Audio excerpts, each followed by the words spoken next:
lebih enak. Astra itu men-challenge saya untuk bangun SDM tidak hanya di satu titik. Masyarakat yang dulunya menebang, sekarang menjadi pemandu wisata di kawasan Nyara ini. Komunitas-komunitas anak-anak muda turun dan terjun langsung di lapangan. Astra merajut semangat dari ujung barat sampai ujung timur Nusantara. Bergandengan tangan demi kemajuan desa yang berkelanjutan. Ketahui lebih lengkap program-program yang telah dibuat Pemkot Surabaya sejak Eri Cahyadi menjabat sebagai Wali Kota Surabaya. Apa saja program-program yang bertujuan untuk kepentingan warga Surabaya itu? Temukan jawabannya dalam Bincang Kita, Misi Pemkot Surabaya Percepat Layanan Publik dan Reformasi Birokrasi, Minggu 30 November, pukul 8:30 pagi di Kompas TV. Dipersembahkan oleh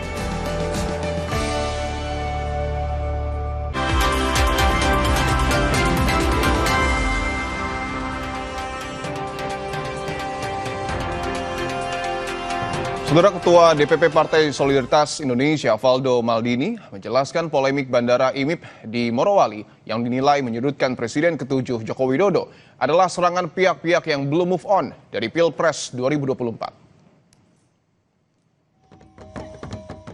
PSI menilai tudingan jika Jokowi yang meresmikan Bandara IMIP Morowali sangat mudah dibantah karena ada bukti dokumentasi saat Jokowi meresmikan Bandara Morowali yang dipusatkan di Bandara Syukuran Aminuddin Amir, Kabupaten Banggai, Sulawesi Tengah. Valdo menganggap ada pihak yang sengaja memutarbalikkan fakta tentang bandara di Morowali dan mengaitkannya dengan Jokowi.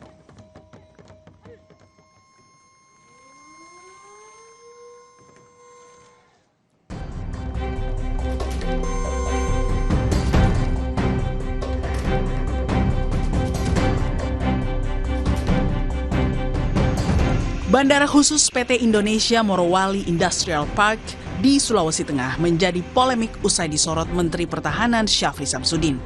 Belakangan, nama mantan Presiden Jokowi yang ikut disebut-sebut akhirnya buka suara. Jokowi membantah tudingan jika bandara khusus IMIP diresmikan olehnya saat menjabat. Menurutnya, bandara IMIP tidak berada di bawah pemerintah karena mengantongi status khusus. Mantan Wali Kota Solo ini menegaskan, ia hanya meresmikan satu bandara di Morowali, yaitu Bandara Maleo pada Desember 2018 silam. Saya nggak pernah meresmikan bandara IMIP di Morowali, nggak pernah. Seingat saya yang saya resmikan adalah Bandara Maleo di Morowali. Itu yang membangun pemerintah. Kalau yang IMIP itu saya kira miliknya swasta. Ya semuanya kan hal yang nggak baik kan ditariknya ke saya. Merespons soal belum adanya petugas bea cukai yang ditempatkan secara permanen di Bandara IMIP Morowali, Menteri Keuangan Purbaya menyebut ia akan segera mengirimkan petugas bea cukai jika ada permintaan atau penugasan resmi. Keberadaan bea cukai di lokasi vital seperti Bandara IMIP adalah penting untuk mencegah dan mengurangi segala bentuk pelanggaran, seperti bebasnya orang dan barang keluar masuk tanpa pemeriksaan. Mau ngirim bea cukai ke Bandara IMIP kapan Pak rencananya Pak? Sesuai permintaan, begitu ditugaskan kita taruh di sana. Sementara itu, menyangkut tindakan tegas soal keberadaan Bandara IMIP tanpa bea cukai dan imigrasi, Menteri ESDM Bahlil Lahadalia mengaku kementeriannya tidak memiliki wewenang menginvestigasi keberadaan bandara. Meski begitu, Kementerian ESDM menantikan laporan tim Satgas PKH soal ada tidaknya aktivitas tambang ilegal di kawasan tersebut. Di bandara itu kan ada kementerian teknis yang mengaturnya. Kalau kami di bidang pertambangannya, Kementerian SDM itu di bidang pertambangannya termasuk rekomendasi terhadap bagian hilirnya. Tapi dalam pengamanan objek yang ada di bandara itu merupakan kewenangan daripada Menteri Teknis. Arahan Bapak Presiden kepada kami sebagai Satgas dan sebagai Menteri SDM adalah tegakkan aturan. Jangan pandang bulu, karena nggak boleh negara kalah dari apa yang terjadi yang kurang pas dan atau melanggar hukum. Sorotan terhadap Bandara IMIP mencuat setelah Menhan Syafri Samsudin menyampaikan kritik ketika meninjau fasilitas penerbangan di kawasan pertambangan Morowali, Sulawesi Tengah 20 November lalu. Saat itu Syafri menghadiri latihan terintegrasi TNI dan instansi terkait. Ia menyebut keberadaan bandara tanpa kehadiran negara sebagai anomali yang berpotensi memunculkan kerawanan bagi kedaulatan ekonomi Indonesia. Tim Liputan Kompas TV.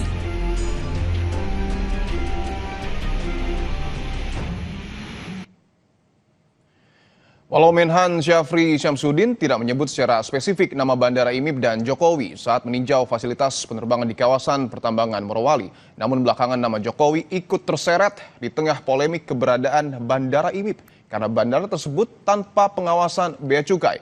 Kita bahas bersama Ketua DPP PSI Valdo Maldini dan juga analis politik Yunarto Wijaya. Bapak-bapak selamat petang semua.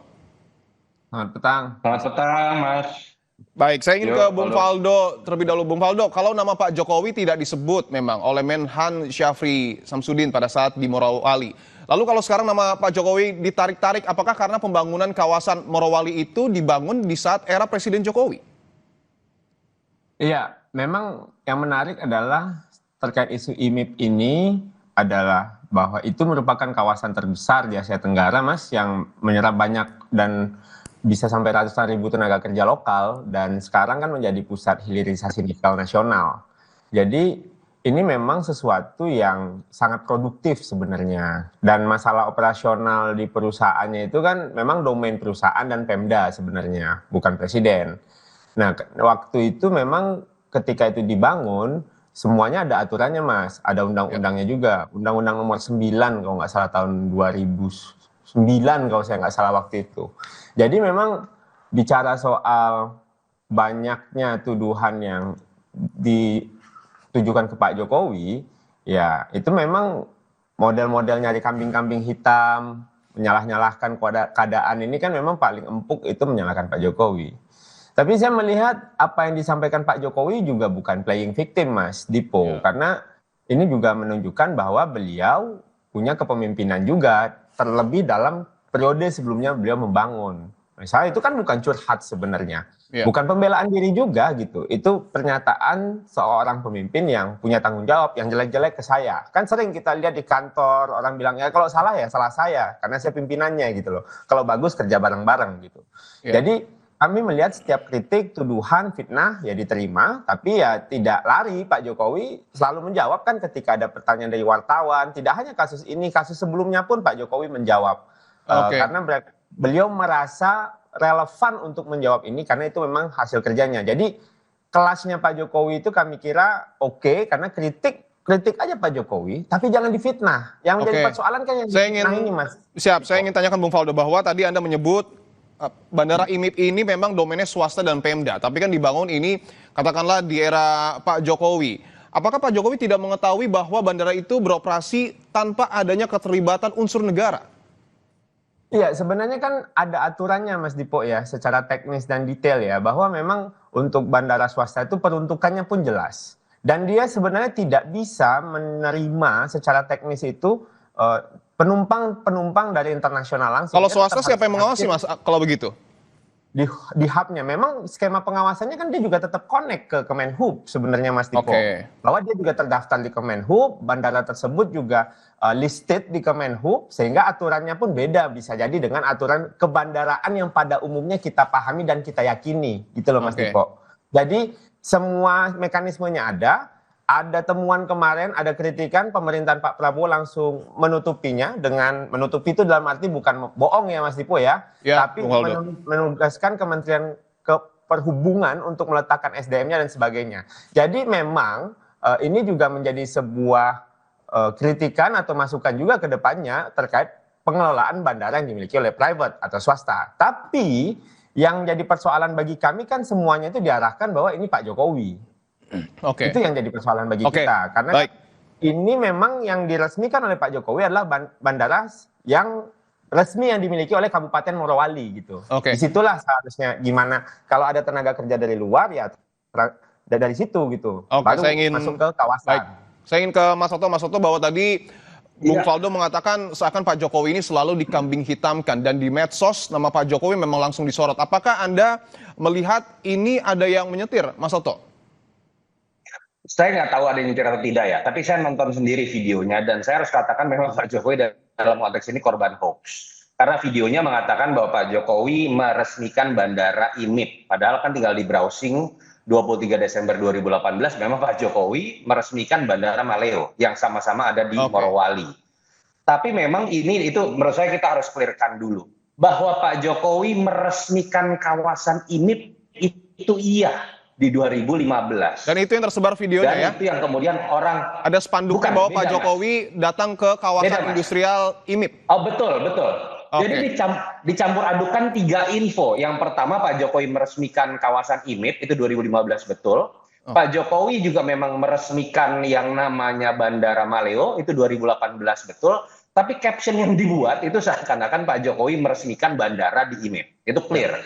Nah isu ini kenapa menjadi kemana-mana dan bisa digoreng banyak pihak? Menurut saya problemnya ada di pemerintahan Pak Prabowo dalam konteks manajemen, entah itu secara komunikasi atau dalam konteks koordinasi atau konteks supervisi. Sampai sekarang kita warga nggak tahu loh jawaban yang benar seperti apa. Karena dari statement Menhan itu dibantah oleh Wamenhub, oleh Pak Suntana. Bahwa ini seakan-akan legal.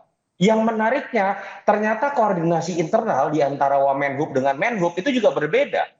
Karena dari Kemenhub itu menyatakan bahwa sudah ada keputusan di bulan Oktober, keputusan nomor 55 tahun 2025, itu yang mencabut keputusan nomor 38 tahun 55, di mana bulan Agustus memang mengakui bahwa ada surat menteri yang menyatakan bandara ini kemudian menjadi bandara internasional. Betul. Pada titik itu menurut saya bermasalah. Seorang Menhan kemudian merasa kalau sudah jadi bandara internasional, kenapa tidak ada imigrasi dan berbagai macam perangkat yang disertakan harusnya ada dalam aturan.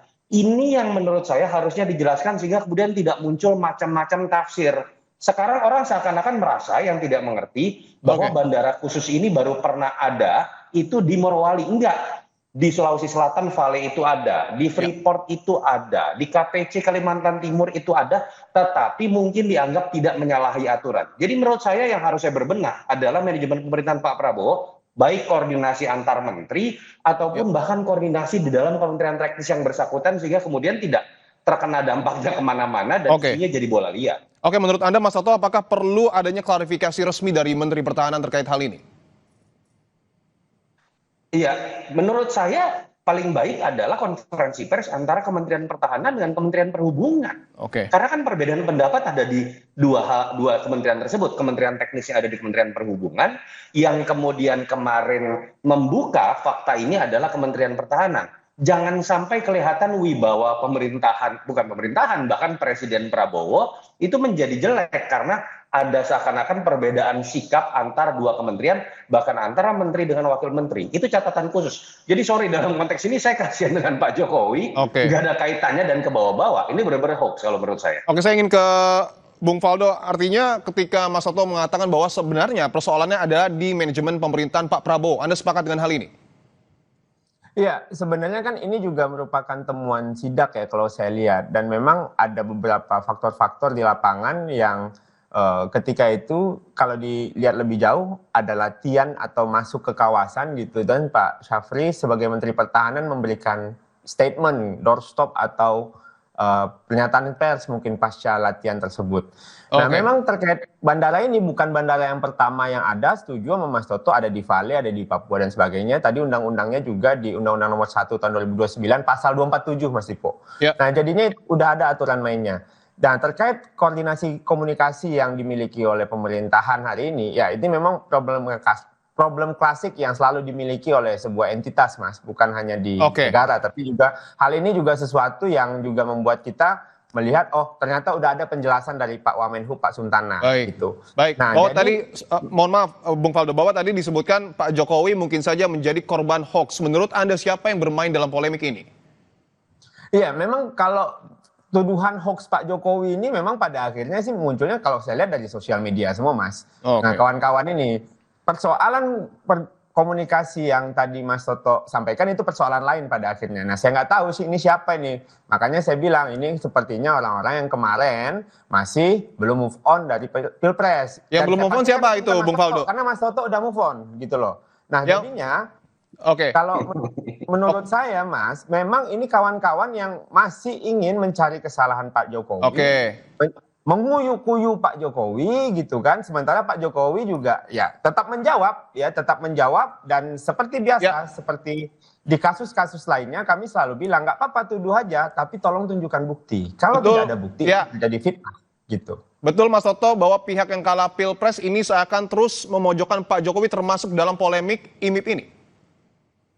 Ya, dalam konteks ini saya agak beda lah dengan Faldo. Belum tentu semuanya itu bisa dikaitkan dengan kekalahan Pilpres.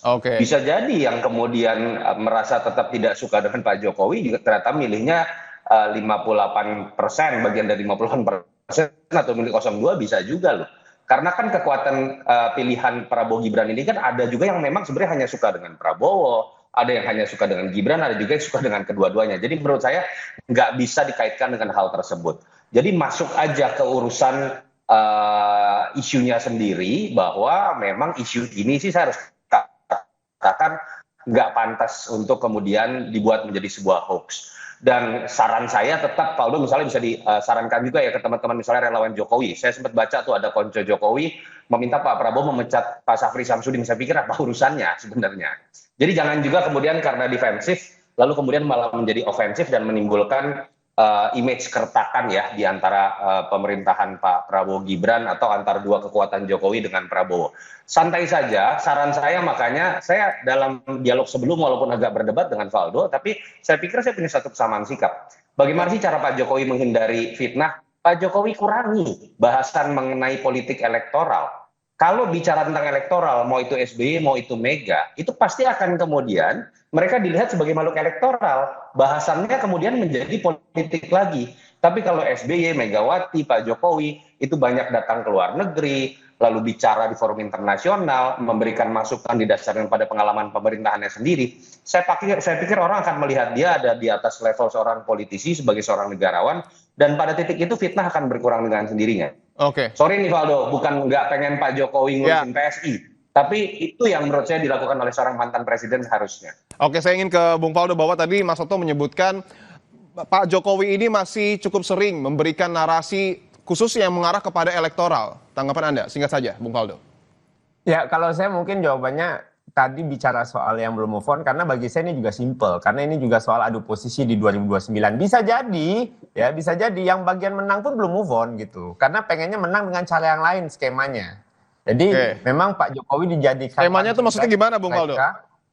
Ya kan macam-macam aspirasi partai-partai ini kan banyak, Mas. Arahnya? Nah, jadi kalau bicara... Kenapa, Mas? Arahnya kemana?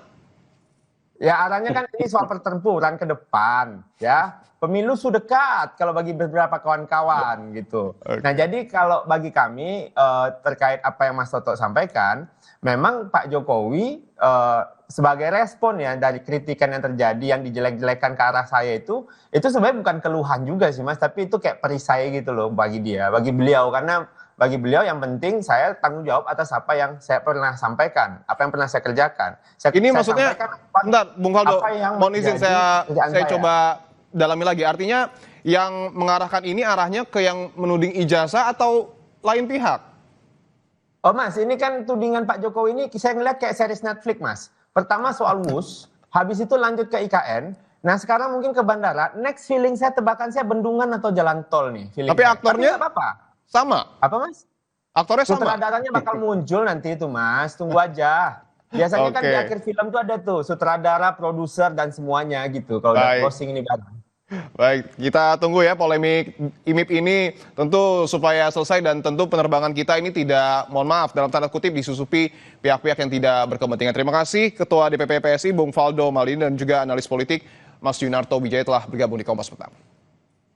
Terima kasih Mas Dipo. Saudara, Polda Metro Jaya akan melakukan gelar perkara khusus terkait kasus tudingan ijazah palsu Presiden ke-7 Republik Indonesia, Joko Widodo, yang menjerat tersangka Roy Suryo dan kawan-kawan.